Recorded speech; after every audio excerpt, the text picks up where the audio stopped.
Hey guys, this is Tommy Politics. Starting the show a little bit early. We still have a special guest, Willie Bragg, host of the Bragg Show, YouTube streamer, wonderful activist on anti-war, anti-racism, American Social Democracy, YouTube.com. Um, but right now I have Saucelin T. Manson with me from Remember, Jesus Loves You. I'll meet you at the finish line podcast on Spotify or wherever you find podcasts. Right now, he's the right, I'm the left. We're coming together for the common good. He's got some issues. I've got some issues as well. We're going to agree. We're going to disagree. How's it going, Saucelin, first of all? Good? Man, Welcome back. well, thank you. Hey, I'm glad that we're back in a better place instead of being like all spotty and all over the place and having technical issues. So it feels good to be back, fully back together and being coherent and not like being all over, like having Wi-Fi issues and stuff. No, it feels great. It's been a long time since I've been on your show, Tommy. I mean, it hasn't been that long, really. It has been long to me. Like, Yeah, it has been quite a bit some time. About a month. oh, really? Yeah. Maybe it has. Yeah. Maybe it hasn't. But I mean, news has been breaking. I'm going to bring Willie in a minute, but you have some issues. What's your issue, first of all? With the school board? Yes. So if you reside in Milwaukee, Wisconsin, and if you reside in Milwaukee, today, early in the morning, I shared this with Tommy Nation. I shared him the news where a district in Milwaukee, a school district in Milwaukee, voted on a 6-1 decision to start teaching sex education in the school district in Milwaukee, and it goes all the way down to the kindergarten. So that is something that I have a huge problem with, because you can't be doing that's too young of a kids don't know better than that. They're kindergartners. They just are worried about nap time and recess time. That's just brainwashing at a super, super young age. I don't mind high school where it could be an elective, but kindergarten, come on. But see, the kindergarten, aren't they already doing the Pledge of Allegiance? Aren't they already talking about the Star Spangled Banner? That's but you can't be teaching. Yeah, but you can't teach sex education and your gender stuff. Who says? Why not? So you had an interesting though, Saucelin, about how somebody was abused because of their gender, and that's why you care about this issue. Yes. What was that about? So what happened was this individual that my family or my dad is a pastor and stuff, and he was taught this individual that did a funeral and stuff in northern Wisconsin. He committed suicide. This young kid did, who was 12 years old, because he was being bullied by his own gender, and if you're in the Eau Claire area, I'm sure you're familiar with what happened recently, and so it just shattered everybody's heart. See, this is a sad part, and this is why it reaches close to home to me, because that's too young of an age, and that you're confusing kids because they don't know better. And then you have kids that do come out proud. They don't know how other kids don't know how to respond, so they sometimes bully and sometimes suppress them. And that 12-year-old didn't know how to handle it. So the problem to that is that leads to it's not mental illness, it's a struggle. But the sad part is that he took his own life because he couldn't handle the bullying and the harassment. So you're saying he was taught, so I just want to see that I understand what you're saying. He was taught sex education, and that led him to understand his sexuality. And then he was bullied because of that. And so what you're saying is that we should just keep it out of the schools altogether.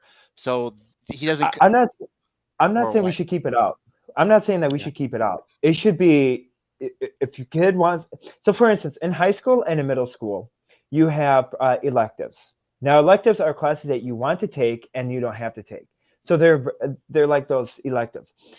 For instance, when I was in high school, I took welding. I didn't have to take welding. I could have taken another business class, but I decided to take welding because it's practical for later on. Maybe what happens if I like welding and stuff.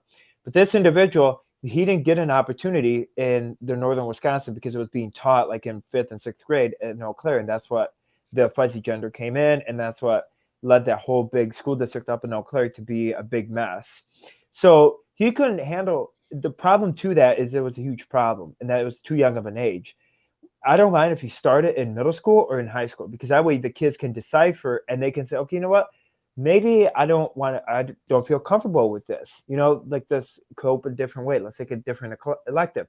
And for kids that do take the gender class, they, along with it, they should be able to get counseling for free, and should be able to go counseling when they're being suppressed or when they feel like they're getting bullied. They should be given counselors from the community, from social workers that come out within the community through the county and come in and help them through the transition that he or she wants to go through. So this thing that was voted on, why can't they implement your process along with that whole sex education curriculum? What do you think about my process? What do you think? Do you think it's kind of whack out of the idea, or what do you think? I Do you think that think you've middle thought school it is a good through. age? I don't think it's whack. I think Do that you you've think? thought it through a little bit. But what I age think do it's you logical. recommend? I'm not a parent, so I don't have a fight in this, and I never thought about it before. So my opinion literally would mean nothing to you. I mean, you're not a parent, but you, like you said, you have experience with this issue. I don't really think about kids at all. Okay, not grooming them, not anywhere, Yeah. not anytime. I don't ever But think you're about not. kids. But the I whole never thing is do. that Never do. the So whole thing is that it's not grooming them. You know, okay, it's not grooming them. It's teaching them, and it's allowing them to accept their own selves. That's the thing. I think that's good. That's good, You know, right? and the whole thing is that, I mean, I don't know why they couldn't take it. And I've read throughout the article and stuff, and apparently that one person that voted against it, he said that there could have been different alternatives, and he even said himself that 6-year-olds or that 1-year-old, not 1-year-old, that kindergarten is way too young for kids to even start teaching it. I remember starting teaching. I remember health class in third grade and grade and third and fourth grade. That's what I remember. Why can't you start teaching that at third and fourth grade level, not at kindergarten? Because kids don't know; they're going to forget. So that's an interesting, good point. And when I was in third or fourth grade, I only knew that I wanted to be a Ninja Turtle, and Leonardo was that Raphael was rude, and Michelangelo was a party dude. That's all I remember. That age, we'll see what Willie Bragg has to say. We're gonna take Yeah. a little break, and I did have a what's up, good vibes. By the way, everybody, welcome to Tommy Nation Politics. Most of you are probably here for Willie. He's a very popular live streamer. He's got like a lot of he's got a lot of followers. I saw his YouTube channel. Not as many as me, but his are real. We're gonna take a break. So We're are gonna talk with yours. Willie as well. So, I mean, a lot of them Okay. are. They're very quiet though. I'm glad y'all are here today. Free thinking, innovative, minded guys. Tommy Nation Politics. Free thinking, innovative, totally open-minded, new progressive independent media. Tommy Nation Politics. www.tommynationpolitics.com. And of course, you can always hit us up at facebook.com/TommyNationPolitics. Contribute to PayPal, Tommy Nation Politics, or Cash App, capital T, capital N, capital P, one word, Tommy Nation Politics. Follow us on Twitter and Discord, also Snapchat, Tommy Nation Poll. And here is the show, Tommy Nation Politics Tuesday live stream.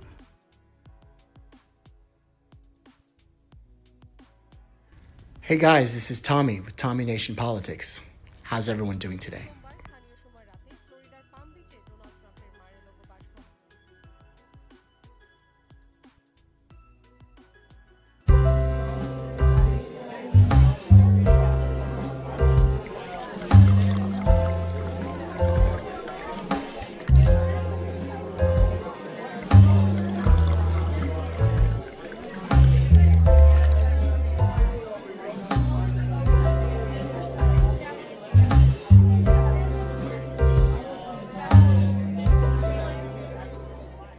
If there were any lingering doubts about Donald Trump's hold on the Republican Party, they were erased Tuesday night.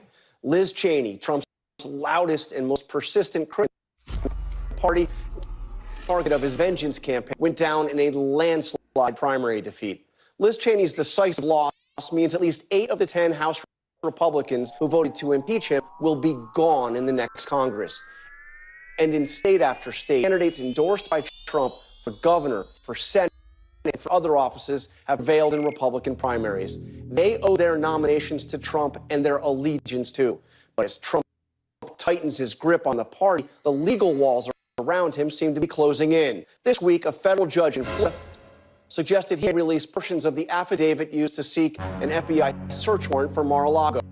A criminal investigation, the Justice Department says, is, quote, open and in its early stages. In New York, Trump Organization chief financial officer going to Rikers prison after pleading guilty to a tax fraud scheme.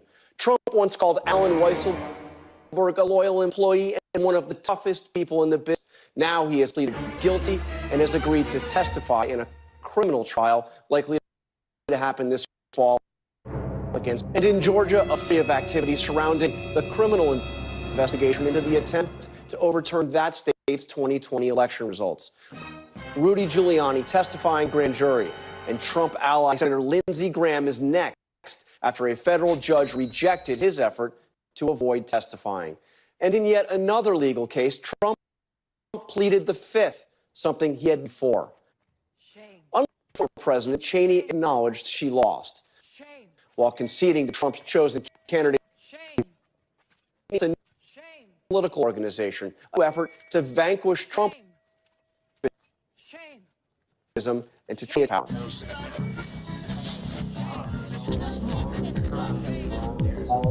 Hey guys, this is Tommy with Tommy Nation Politics. How's everyone doing today? Tommy Nation Politics.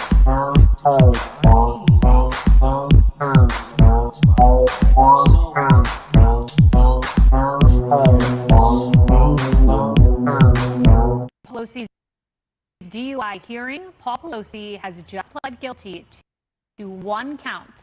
The count was dismissed. He was sentenced to 5 days, and he served 2 days already, and he got 2 days for good behavior.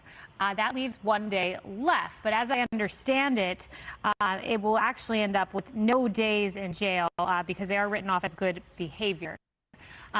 He has to do this, though. There's an device on the car that he will have to use. He'll have to go to DUI classes. He'll have to pay a fine. We're not sure how much yet. Let me say that clearly, Kennedy. So he's sentenced to 5 days. He served 2. He got behavior. And the final day, he will not have to go to jail because there will be a court work program for that last day. So no jail time. Seems like a very generous deal for Paul Pelosi. Yeah, and also 2 days, he was straddling midnight. So that's why he got the 2 days. He was really only in custody for about 5 hours. Right. And then he made left and probably got his very powerful spouse as a cautionary tale for the future. Anyone who wishes to abuse their privileges. David, that's exactly what the citing that they're doing to ongoing, letters of court case. We can't see the dash cam. That's over. That use is done. So we should get the footage. What? Tonight? I mean, sometime. When's Pelosi leave Congress? Maybe then we'll see the footage. Look, this is just burying the case.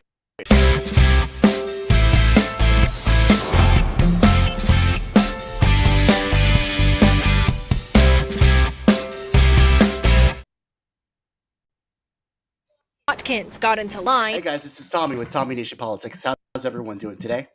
Today we have on the show Willy Bragg from the Willy Bragg Show, youtube.com/Ethic and Social Democracy, Saucelin T. Manson from Remember Jesus Loves You, Meet Me at the Finish Line, and also my co-host and Voice of Change podcast host, Jamarr Jabari. We're going to talk about the flaws in the fake. The flaws in the fake. The flaws in the fake. Flaws in the fake. But remember, guys, if you're watching on YouTube, Facebook, Trovo, or Twitch, make sure that you like, share, subscribe to this video. Make sure that we all get free thinking, innovative, and open-minded. And feel free to join in on the discussion because guess what? There is a chat on. And we all want to hear your opinions and views. Of course, opinions, views, they can all be hopefully backed up by critical data and thinking and analysis, not just ad hominem attacks. Those ad hominem attacks, guys, are not going to be put on the chat, nor are they going to be really regarded, because I don't really care about any ad hominem attacks. I only care about empirical data. I only care about facts, and I only care about the truth. So any ad hominem attacks, guys, just want to say before we begin, not happening, not going to be on the chat. You might as well just leave because you're not being free thinking, innovative, or open-minded. So why would you even be here unless you were just a joke? Speaking of jokes, guys, I have a joke. Well, This is gonna be from $7. for just $67, guys.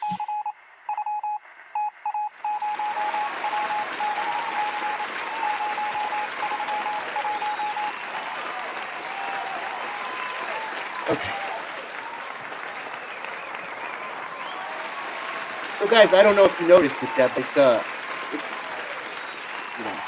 It's midterms time. Speaker Pelosi, she asked me to chip in $14 yesterday. And now, while Mr. Pelosi is undergoing his judicial activities, Nancy Pelosi decided that she was going to let me know that the speaker needs $14. So I thought that I'd read to you what she text messaged me. She's got a picture here. It's Nancy Pelosi. Of course, we need our special music to cover us. Let's see, religious music. Ah, yes, hiding the joke. Let me see. It's Nancy Pelosi. Can you pay $14, Thomas? Thomas! Toasty! I'm in disbelief. In the wake of the Supreme Court's apocalyptic vote to strike down Roe v. Wade, Republican Senate is taking the lead, and our majority is plummeting.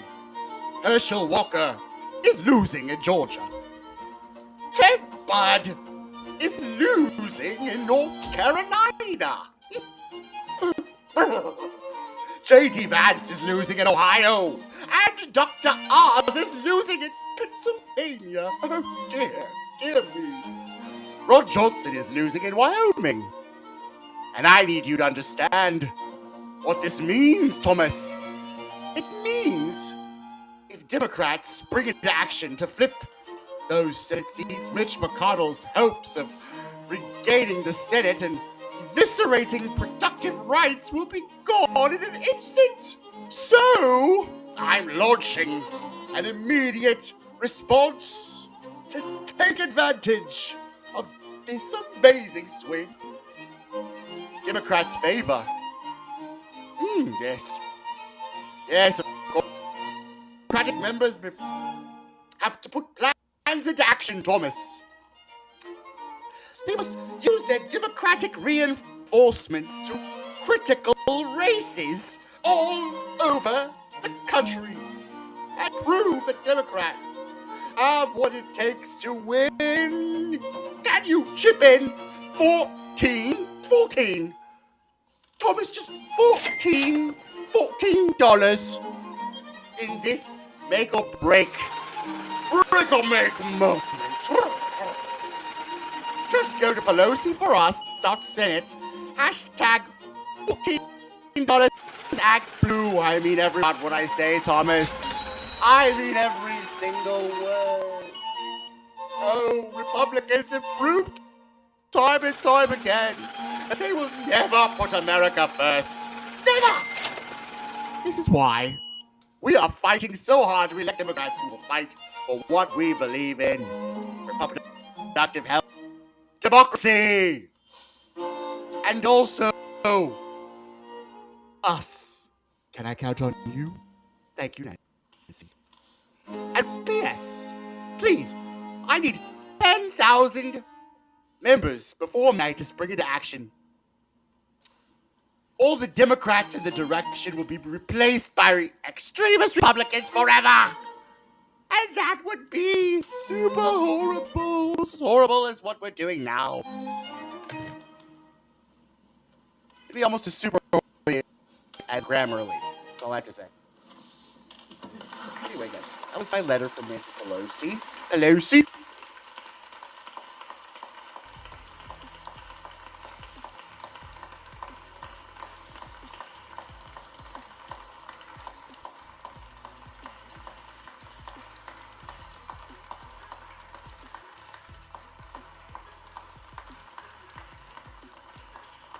Free thinking, innovative, and totally open-minded. This is Tommy Nation Politics. And this is Tommy Nation Politics Tuesday live stream, brought to you by the Indie News Network. Hashtag GetINN. Check out the link tree at linktree/Indie News Network. And I'm Tommy with Tommy Nation Politics, of course. Be free thinking, innovative, and totally open minded. Today we're going to talk about the flaws in the fake. To join the fight, always hit me up with messages, comments, concerns at the facebook.com/Tommy Nation Politics. And of course, you can always hit us up on our main website where we have documents, reports, blogs, and other fun, free thinking packages for you, my listeners. www.tommynationpolitics.com.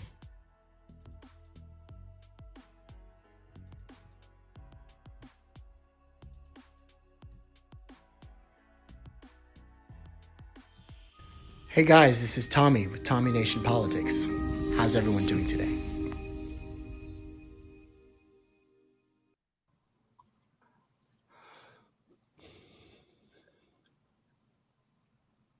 Guys, this is Tommy with Tommy Nation Politics. It's Tuesday, and we are free thinking, innovative, and open minded. I have with me Jocelyn T. Menson from Remember Jesus Loved Me, I'll Meet You at the Finish Line podcast. And of course, my very special new guest, Willy Bragg, who is a YouTube sensation streamer. He's an activist, anti-race, racism, anti-war, anti-poverty. We're going to have a little conversation about the issues today, and I hope that you join us on the chat. How's it going, Willie? How's it going, Jocelyn? It's going pretty good. I'm good. I'm glad everything's working. Willie, y'all can hear me well, right? I can. I can hear you. So, Willie, I really enjoyed your take on the Brianna Joy Gray, and also the Namiki Const running for the New York Legislature Senate seat. It seems like you can spot out the flaws in the fake. We've got, of course, these progressives and civil rights organizations, labor unions that have urged President Biden's administration to provide large amounts of student loan forgiveness. That's the big thing that's going on today. Do you have any takes on the student loan forgiveness? The Biden administration has talked about $10,000. Is that enough? What's your take on student loan forgiveness? No, it's not enough. I mean, I just think it's a given that college ought to be free. I mean, it is free in most places around the world, and if it's not free, it's pretty damn close to free. And it used to be in this country, while we never had free tuition per se, some states did, but it was at a reasonable cost. And now tuition and going to college, the price is escalating, and it's totally unnecessary. It is very unnecessary. What's even more unnecessary are the establishment Democrats and their donors talking about how this is a school issue as well, Jocelyn, so jump in if you want. What do you think about student loan forgiveness? Because their donors are clearly saying that this might actually up inflation. Is that something that you think is accurate? I don't know. Well, here's the whole thing that I personally agree is that you don't have to do student forgiveness loans. All you have to do is give special grants. For instance, in high school and stuff, if you want to go to a 2-year college or a technical school, that should be paid in full for free. That should be covered and paid. And so, for instance, if you want to pay, if I were to go in welding and if I were to go to Madison Technical College and I'm like, hey, I want to go welding and stuff, therefore, my costs would be covered for free. And all I have to do is just show that, hey, I'm willing to work in the workforce. And therefore, the government could give a grant to Madison Technical College to cover my education for free. I'd say I'm more towards grants. Give bigger grants to people. And if you want to go to a 4-year college, you should give more scholarship or more people accessible scholarships. For instance, if you are good on your education and if you make certain grades, that's how much money you get from the federal government. And for instance, for FAFSA, you should make the Pell Grants bigger, not reduce them. I'm all for increasing the Pell Grants and inside the Pell Grants. I'm all for expanding that because I don't want Sally Mae taking any more money.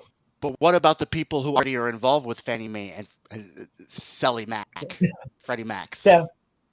Well, like me.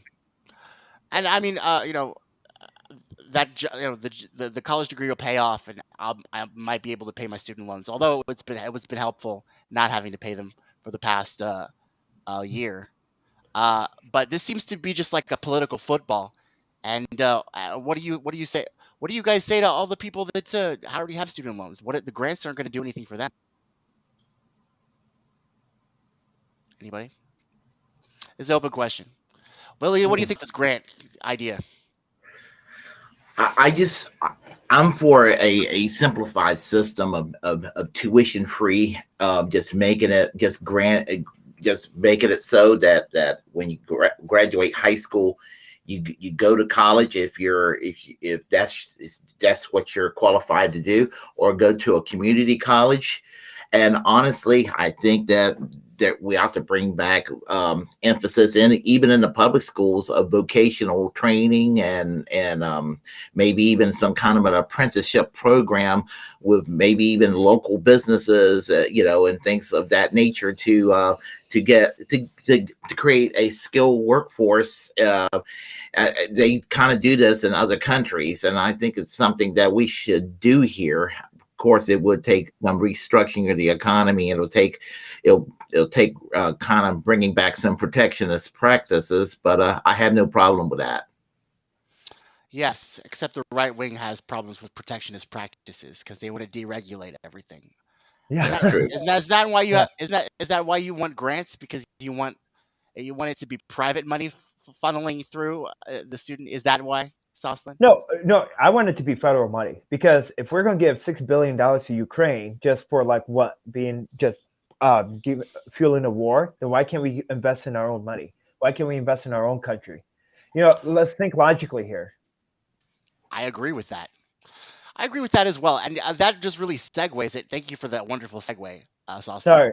Hey, I'm a realistic thinker. If you're going to give out money to, like, for instance, we shouldn't be giving $315 million to Palestine, all right? And then we shouldn't be giving out $1.8 billion to Russia so we can pay for OPEC and we can pay for other Middle Eastern oil. And we should be investing our own. Why we are in the first place. Me too. I don't either. They held us hostage. They held the economy hostage. It was the president. Yeah, and they're Russia. This is why it's a proxy war. Why are we giving so much money?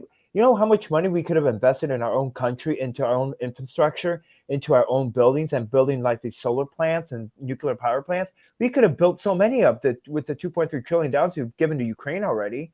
Heavens forbid, $6 billion. Let's worry about our veterans, and let's worry about, giving everybody at least another stimulus check of $2,400. I mean, let's think logically here. It's funny how Nancy Pelosi in her text message told me that the Republicans are never going to put America first. Here we are. I don't know if you heard the news, Willie. It just broke today from Reuters, from AP, and from the New York Times that we're doing a 6-month anniversary package to the Ukraine, their biggest aid package yet. It's going to be at least $3 billion. At least $3 billion. Meanwhile, we don't have health care, a living wage. We haven't legalized marijuana, even though the whole Brittany Griner thing made the president cry, made Kamala Harris, a woman who locked up black people for smoking pot and laughing about it, made her write a tweet about how she should Brittany Griner should get off. Her crocodile tears, this administration's $10,000 student loan policy, it's fake. It's a fake flaw in a system where these are questions to you guys, but also I'm also a little angry, guys, because we as progressives and social democrats, Willie, what do you think about this? We haven't gotten anything done as far as our agenda, as far as the Bernie Sanders platform. That Bernie Sanders had a platform in 2016. Hillary Clinton didn't have one. He had one. What do you think about our agenda? Think about our platform. Where do you think this progressive movement has gone? Well, I hate to say it, but when Bernie Sanders bent his knee really in 2020, I felt like because he disliked Joe Biden less than he disliked Hillary Clinton, which is understandable on a personal level, but the movement died when Bernie Sanders gave up so quickly. And I think that force of vote was like one last chance to actually do something with regard to healthcare, but because there's basically a Jimmy Dore derangement syndrome that goes on with some personalities on the online left and some activists in the left broadly, we wouldn't go through with this forced vote, and they said, well, Nancy Pelosi could lose her seat, her speakership. Like, I'd give a rip if Nancy Pelosi loses her speakership. I could care less about protecting Nancy Pelosi. She doesn't care about you. She's going to drive That's her right. Porsche right in your car. Yeah. She's going to drive her Porsche right into your car while being on drugs that was. I mean, these Democrats, they literally talk about how it's Russian bots while they bot you these text messages. They talk about how they're a threat to democracy while they're the ones going over to Taiwan for hookers and blow or whatever she went for. And Why inside didn't she trading. go there? They talk about all of these things. They're doing the exact opposite. They talk about how Republicans won't put America first. They're ones giving aid packages to Ukraine, $3 billion. Well, we don't have health care, a living wage, a Green New Deal, or anything that they promised in their campaigns. How much enough is enough, guys? Daryl Houghton, welcome to the show. David Berger Sharon, welcome to the show. David says, I sound like a conservative today. I sound like a pissed off nonpartisan. But go ahead, Sauce. Well, I tell you, go ahead. Okay, so here's the whole thing. Okay, why can't, so I don't know if anyone heard of, saw the 10 drug prices in the Inflation Reduction Act. Okay, well, their Democrats are saying, oh, we did something great for the healthcare thing, for the healthcare system. Well, if you read into the bill, when those 10 drugs, which include like insulin and all that, when the prices go into effect, it goes into effect in 2026. Why can't it go into effect right now? They don't have any problem giving $350 million to Palestine overnight. They don't have a problem giving over money to like any other country. It's the same trick they pulled about slavery. Oh, we're going to make slavery illegal in 50 years. This is the exact same trick. And then not only that, but then after 2026, after the 10 get legalized or 10 drugs get like lower costs and stuff, then they're going to add 10 more drugs or 10 more medications off of Medicare and stuff in 2029. I mean, you want to talk about putting America last? The Democrat Party is double hypocrisy. I mean, I agree with you, Tommy. Why can't we be off of Bernie Sanders? But AOC, I think she seeks attention. So she'll say anything to get attention. She really doesn't have a platform. But Bernie Sanders has got the strongest platform. He's got a strong foothold. So I say piggyback of Bernie Sanders. She's got logic and reasoning. What do you think? Well, yeah, I think, Willie, you were saying something. Go ahead. Yep. Oh no, I'm just saying that I mean, it's just I don't know what we're gonna do at this point, because I think that as I said, for 2024. I don't think Bernie Sanders is going to run again in 2024, and I think that they will probably try to do what they did in 2016, 2020, and 2020 to him, and so I don't know I don't know how we could sit there and rely on a Democratic Party that pretty much is to the right of Boris Johnson's Tories in the UK. Boris Johnson's Tories are more progressive than the Democrats are here. I hate to say that. I mean, it's true, though. They're not progressive. These guys are not progressive in any way. And going off of Soslin's point about AOC, she has literally been potty trained. In fact, the potty trained her so hard that they're talking about an Alexandria Ocasio-Cortez / Cheney ticket. For real, on the Hill. Yeah. It was reported Yep. on the Hill that they are literally going to go, and they're going to just totally throw away Kamala Harris. Because every time Tulsi Gabbard gets on television and speaks the truth about Kamala Harris, her approval rating dips worse than Joe Biden's. So the Wall Street, the military-industrial complex, and the banks have like completely ruled out Kamala Harris. She's had her chance. She laughs at the most inappropriate times. Ha ha ha, burn hits. Ha ha ha. I didn't write Medicare for all. I did. Oops. Border. Oh, I went to Taco Bell. I mean, none of her jokes are funny. And American people are suffering. So they're moving on to other people. And AOC is on the list. Willie, what do you think about this? Willie, what do you think about this ticket? Tulsi Gabbard as a runner, as a front runner, and Bernie Sanders as vice president. Actually, in 2020, I was a proponent of Bernie Sanders running and Tulsi Gabbard as the running mate at that time. I respect Tulsi, and I'm not like a politically correct person that wants to hold people accountable and cancel culture for every negative position, but she's taken some positions that I have been uncomfortable with since she dropped out. So I'm not, but at the same time, I'm not going to write her off because she's been so correct on foreign policy. That is the one saving grace she's got. I mean, like 95% of the time on foreign policy, she is so much better than everybody else. But the fact that they're talking about running AOC and Liz Cheney, that'll never happen. The Democrats will probably have Liz Cheney on the ticket, but they will never have AOC on the ticket for the same reason they'll never have Bernie Sanders on the ticket. Because, again, I'm going to quote I'm going to quote Jimmy Dore. Jimmy Dore said they hated Ralph Nader because they gave us George W. Bush. Now they love George W. Bush and they still hate Ralph Nader. This is the Democratic Party in a nutshell. But isn't that correct? But isn't it good though to like put Bernie Sanders as like the second running mate and Tulsi Gabbard? Because you need a person that has like, if you're gonna run, I would want a moderate Democrat that's got logic, reasoning, and that can work with both sides. AOC, she can't work with her fiance right now because they argue about the dumbest things. And you also add, so I rather have Tulsi Gabbard as running because at least she can work on both sides. You know, she can work with the Democrats and she can bring that moderate votes because now you have more independents that are leaning more towards right. I wouldn't be surprised if the Congress gets lost by the Republicans because you have is so far polarized on each side. So Tulsi Gabbard, I wouldn't mind voting for because she at least is a centrist that can work both sides. Tulsi Gabbard, that's what makes her dangerous to the Democrats Tulsi Gabbard, and Republicans. I don't know if Tulsi Gabbard could really work with both sides because she's kind of polarizing herself. She's hated by, she's loved by a strange group of people. I don't mean strange in a bad way, but she's loved by an unusual coalition, ideological coalition of people, but she's hated by an unusual coalition of people. The neocon Republicans hate her. The corporate Democrats hate her. The far left of the Democratic Party loves her, and some of the more libertarian leaning and paleocon leaning members of the Republican Party loves her. That's the weird relationship that we see. I love it. I love her. I'm a far leftist and I love her. And I think it's funny that my libertarian friends love her. I think it's funny that Sauce likes her. I love her. I think she's a unifying I like her. I like her. The neocons and the conventional Democrats are the two people we need to get rid of. ASAP. Like ASAP. What about Tom Yang?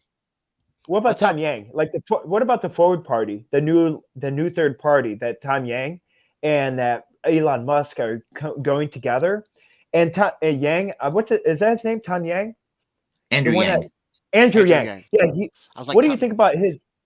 What do you think about Andrew Yang's new party, the Forward Party, which is like a new libertarian? No, I don't like the party. I like Andrew Yang when he was proposing UBI, but Andrew Yang lost his way after he dropped out, and basically he ended up standing for nothing. And if you look at the Forward Party, they got some flying platitudes, but really what it is a political. It's basically a pro-stability party of corporate Democrats and corporate Republicans that wants to come in there and say, well, we're different because we get along. Well, you're going to put a third party that basically takes the basically polite people from both parties to create a new party to combat angry people from the two-party system that actually agree with the same crap that the polite people who are getting together with Andrew Yang agree on. I don't get it. I don't get why he's still. I mean, he's weird, Andrew Yang. He's kind of rough around the edges with the whole it's math to propose a UBI. And then he'll talk about happy birthday, Henry Kissinger. I'm just like, what is going on, guy? I just don't understand Andrew Yang. I really don't understand. Like, he's got great points, but then he like stands up for the worst people in the world. Well, and he's got I'm sorry, I don't want to interrupt you. Go ahead, Saucelin. He's got. Well, and then he's doing something right. I don't know what the party's standing on, but he's getting traction because he got Elon Musk to join the party and to get him funding. That's another thing. That's another thing that's weird about Andrew Yang is Elon Musk is a billionaire. And the left does not like. I don't like billionaires. I know where their money comes from. It comes from the exploitation of labor. It comes from the funneling of wealth from us and the extraction of our resources. It comes from the outsourcing of our jobs in Malaysian sweatshops and Chinese Communist Party work camps. That's where his money comes from. So let's not get it twisted. And Andrew Yang is, yeah, you're right. So that's what scares me about Andrew Yang. But Daryl, everybody's making good points, by the way, on the chat. I want to say, y'all on the chat, there's tremendous winning, good ratings. All the fraud squad is doing is trying to climb the career ladder, including Bernie. Unfortunately, that's what Daryl's point. Very good point, Daryl. I mean, Bernie's outlived his usefulness, just like Donald Trump has. Donald Trump, when he's got his house raided, talking about the radical leftists, and not even knowing history about how the FBI used to literally go after communists who were the radical leftists. Donald Trump literally just, Bernie and Trump need to go. We need someone to run outside this two-party corrupt system. Now, so that's an interesting point. Like we just talked about, like Willie just talked about the whole Ralph Nader thing. It's a tough thing to do because these two parties are they're a monopoly. AOC, this is an interesting comment by David Bergeron. AOC is Donald Trump from 30 years ago. What do y'all think about that? Anybody have any comments about that comment? What do you think about AOC is from 30 years ago? I do. You think so? There is a meme.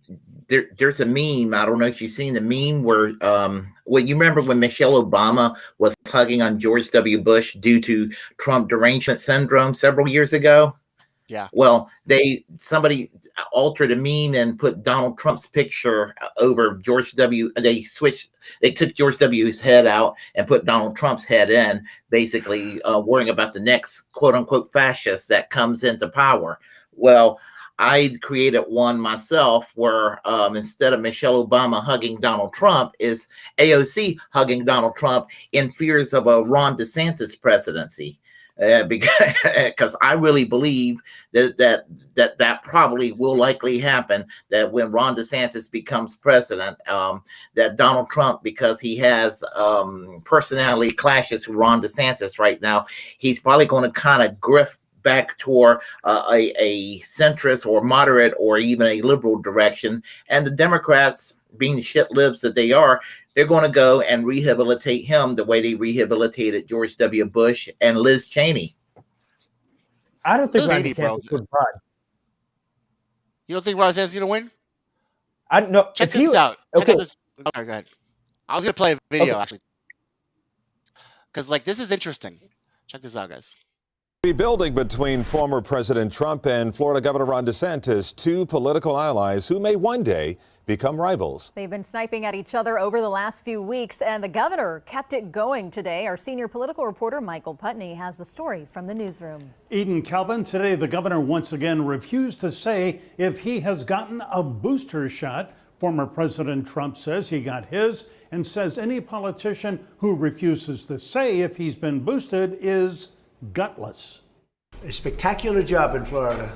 There was a time not long ago when Trump and DeSantis had a bromance going. It's a true honor to be standing here endorsed by the President of the United States. Trump's endorsement helped catapult DeSantis to the governor's mansion. He returned the favor by praising Trump on Fox News and at his rallies in Florida. Is Southwest Florida Trump country or what? The falling out between DeSantis and Trump has been over vaccinations. I've taken it. I've had the booster. Many politicians, I watched a couple of politicians be interviewed, and one of the questions was, did you get the booster? Because they had the vaccine. And they're answering it like, in other words, the answer is yes, but they don't want to say it. Because they're gutless. You got to say it. Trump clearly was referring to DeSantis, who says he got one shot of J&J. Have you gotten the booster?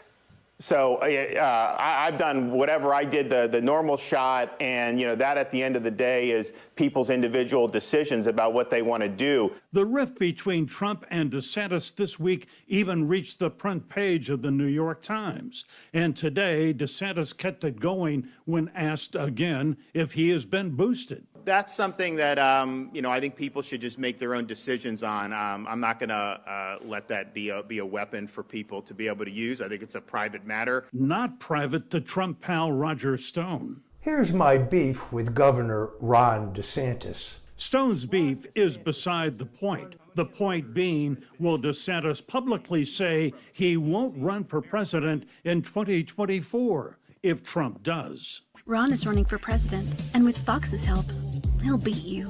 DeSantis doesn't need you. He even came to New Jersey, just down the road from Bedminster, and didn't pay his respects. And there's nothing you can do about it. The governor says he is just running for re-election. Mr. Trump has not said if he'll run, but reportedly told advisors he's waiting for DeSantis to say the magic words, which are, "I won't run in 2024 if you do." Might be a long wait.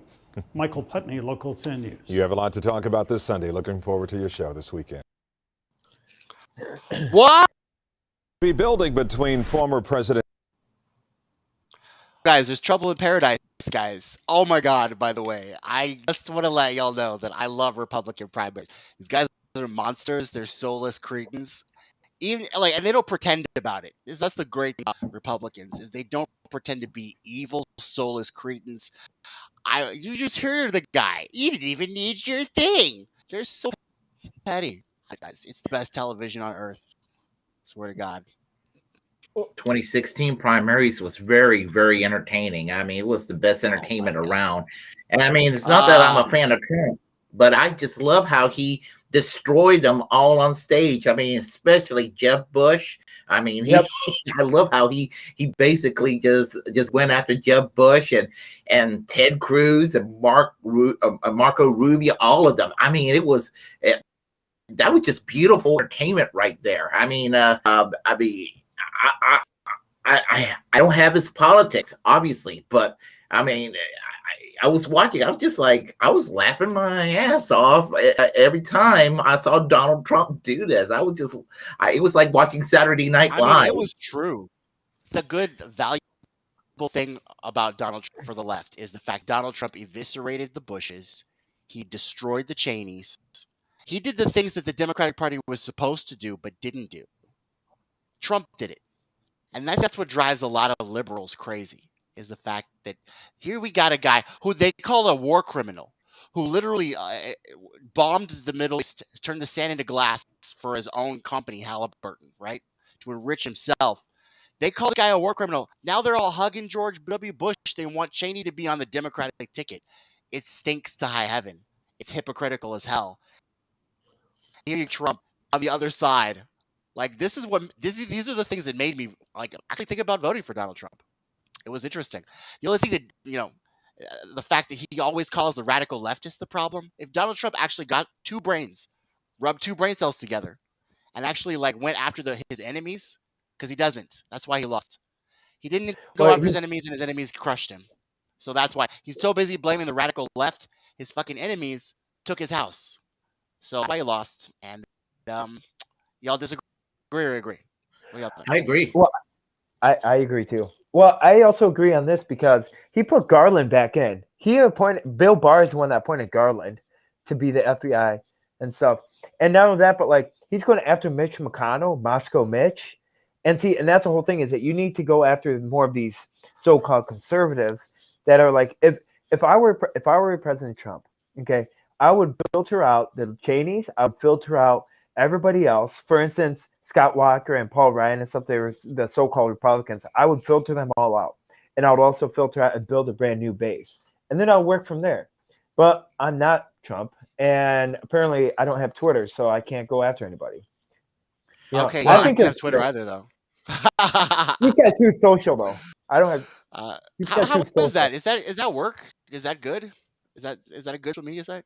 Twitter it's a Truth Social. It's good. You can't message on it, but he's got pretty good following on there. I mean, he's better than what Elon Musk said. And President Trump was right about Elon Musk, about how he's not going to retain Twitter. And sure enough, Elon Musk is going to be inside the courtroom on October 17th at 8 a.m. in the 9th District. Twitter versus Musk. So he was right on that. That's going to be an interesting case. Is it going to be as exciting as the Johnny Depp Amber Heard case, do you think? Oh, I think so. What do you think? Well, I it's think gonna be so. interesting. I'll be watching. Well, I want to know about the bots. Like the bots that like the whole big problem with the bots. I want to know about that. If that actually was true or not. Uh, yeah, I agree with you. I know what the Willie, bots what do you do. think? What do you think, Oh, Willie? about the bots? Yeah. Oh, what Russian bots? No, like on Twitter, like Twitter. Yeah, The like the whole Twitter Him being bots. fiasco. taken off Twitter, Yeah, or Elon Musk buying Twitter? both of them. Both.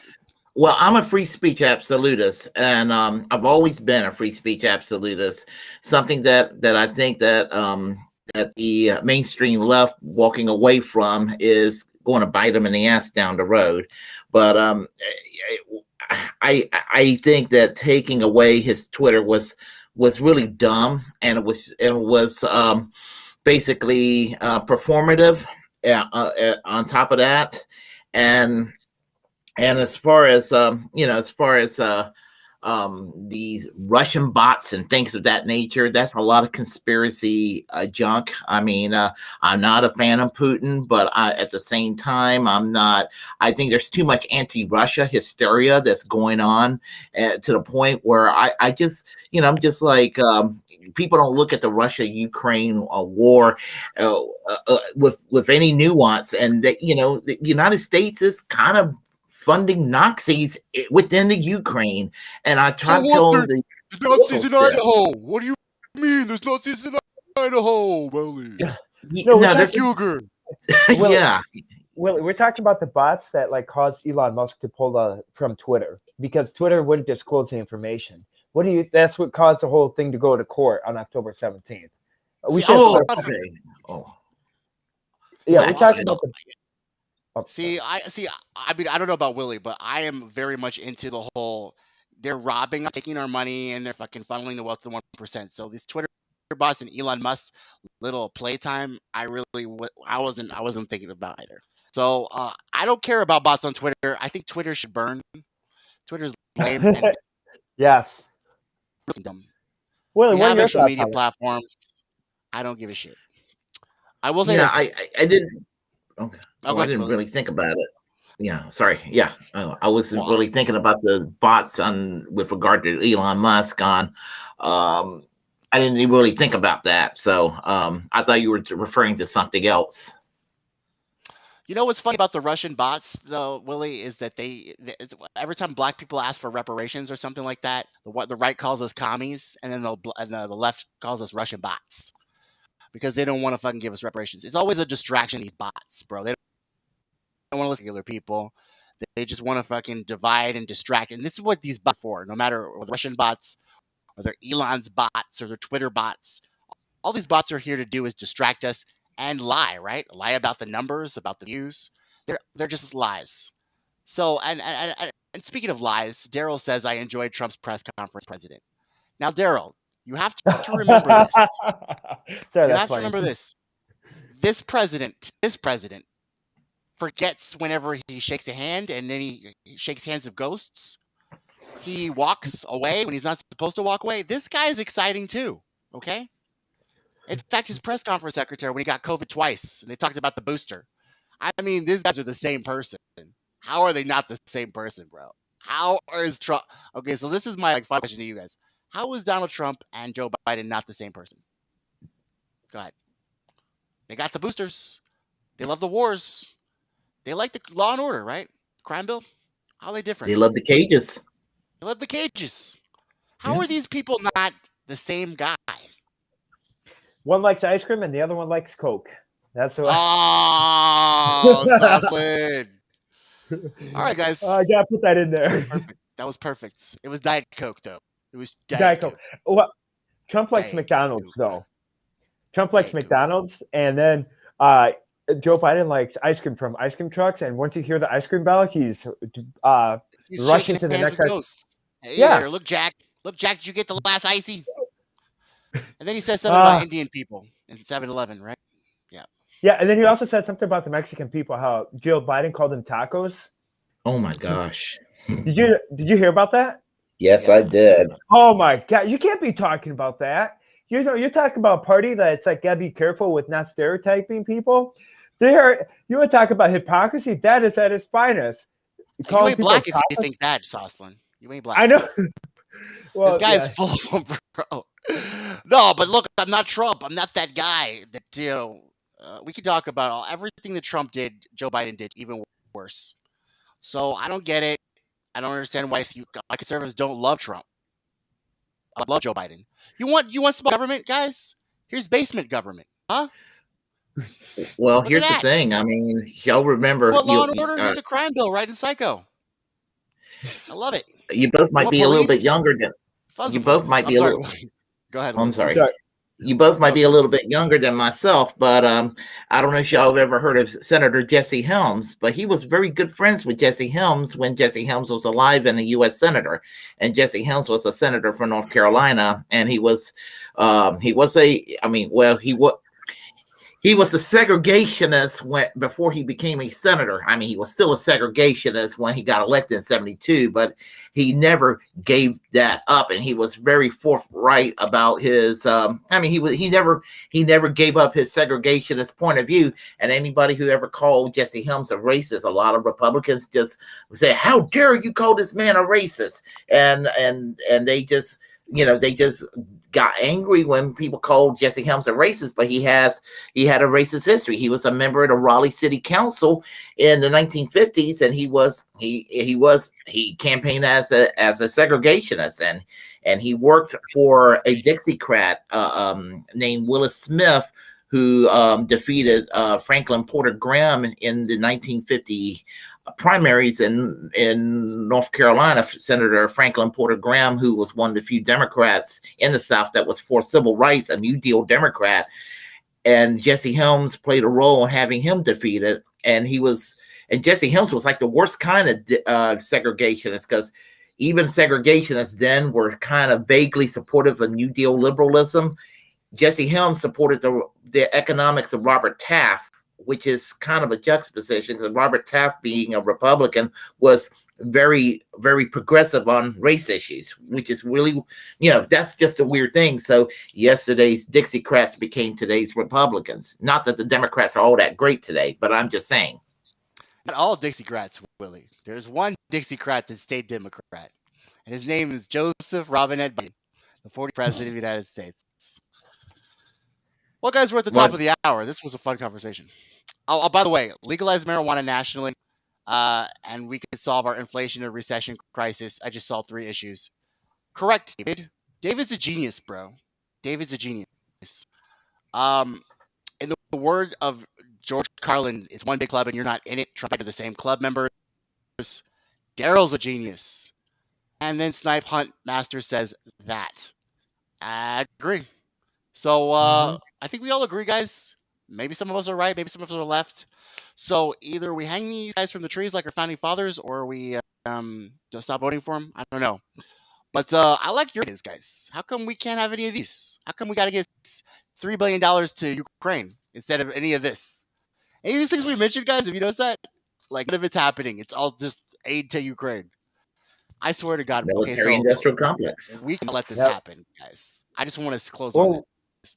We cannot let this happen. They think that they could just do whatever they want. They got a super majority. Members are on the way. Both parties, by the way, they're going to vote for this. I know they are. We've got to call Washington. 222-456-1111. That's the White House number, guys. 256.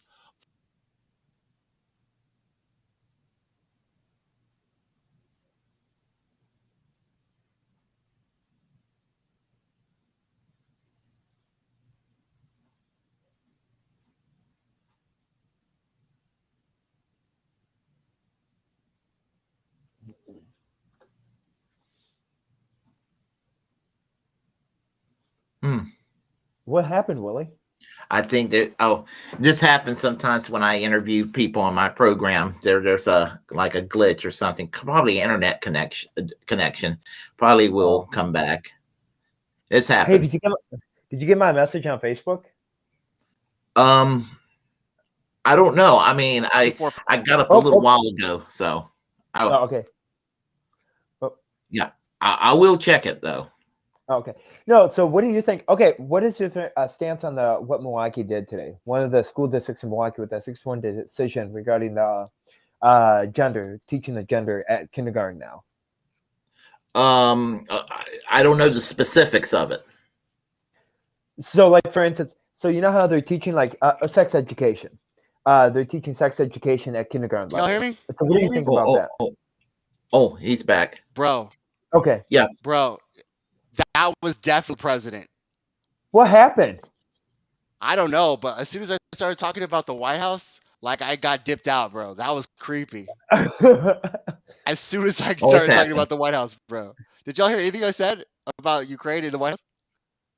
Yeah, you just kind of paused and then you disappeared. Yeah, and then I just telling Rosalind there that every time I interview, sometimes when I interview people, we have an internet connection problem, so it happens. Okay, it's not okay. It's because I'm a conspiracy theorist. I feel like that was the president just now. He just pulled my plug. With the ice cream? He probably spilled the ice cream on the server. I know he probably did. He looked jacked. To pass this Ukraine aid bill. They need to agree one thing, at least one thing from the Democrats before they do anything else for Ukraine. We need them to at least fulfill one of. Come on, is that too hard to ask? Is that too hard to ask, guys? One thing, just one thing before they give any more aid to Ukraine. We can't let them do this, guys. We can't just keep rolling like this, guys. It's kind of sad. It's very sad, guys. But we're top of the hour, and it was great fun. I invite both of you all to be back on Top of Nation Politics any Tuesday, every day, 8 p.m. Central Standard Time. Jesse Jett is next at the ND News Network lineup, and he's a great guy. I don't want to steal his shine, so I want to make sure I'm off. But any last words, Willie? I appreciate coming on. I enjoyed this chat, and I enjoy talking with you both. And if either one of y'all ever want to come on my program to chat and discuss politics, just drop me an email on Facebook or on Twitter, and we will get this thing set up. Awesome, Jocelyn. Anything for you? So I want to say thank you so much for the opportunity that I was given. And if anyone wants to follow me, I do. I've been starting doing interviews. So we've been doing interviews of what Wisconsin's been happening in the midterms. And again, we had a wonderful interview with Jonathan Wickman, who ran for lieutenant governor but lost. And we discussed the two-party system in Wisconsin. If anyone wants to follow my podcast, it's called Remember God Loves You, and I'll meet you at the finish line. And you're welcome to follow me on Facebook. And you guys have a blessed day. Thank you, Mr. Tommy. We'll hopefully be back next Tuesday.